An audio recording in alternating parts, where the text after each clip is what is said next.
Georgia has had some stress on the healthcare provider system, but even before the pandemic, there was stress on the healthcare system in Georgia.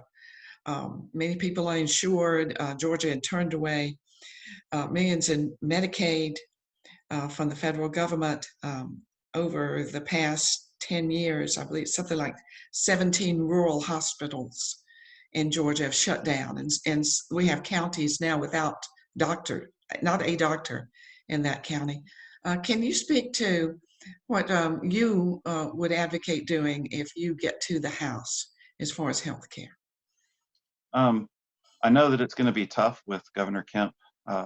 They're kind of committed to the more Republican um, agenda of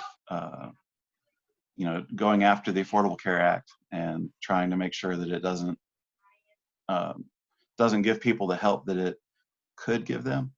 Um, I guess last time when we tried this, I was talking about the Medicaid expansion and how it would have been a great opportunity to help everyone in Georgia and help the government of Georgia by taking the money that the federal government had offered to help expand Medicaid. And if we had had that in place when COVID came, there would have been a lot more early care for people. Just like with any other disease, the earlier you can get to someone, the better you can help them fight the whatever it is that they're fighting. For COVID, it's the respiratory infection and all the things that go along with it. But for anything, if you have access to health care, you can go early. It solves so many problems. And what ends up happening is we didn't have Medicaid expansion in place, so people were already waiting until they were really sick and couldn't function anymore, and they would go to the emergency room, which is the highest stress, most expensive, and they're already in a worse place than they would have been if they had gone 2 weeks ago. I would work with, I know that there's a representative who said that he would like to revisit Medicaid expansion when they get back into session later on this year.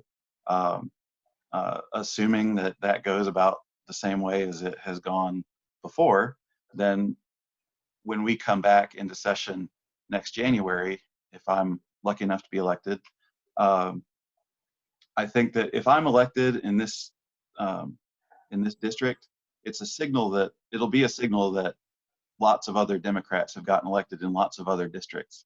And hopefully that's not a comment on, oh, people don't like William. It's just, this is a Republican district, right? And so they're gonna check the R.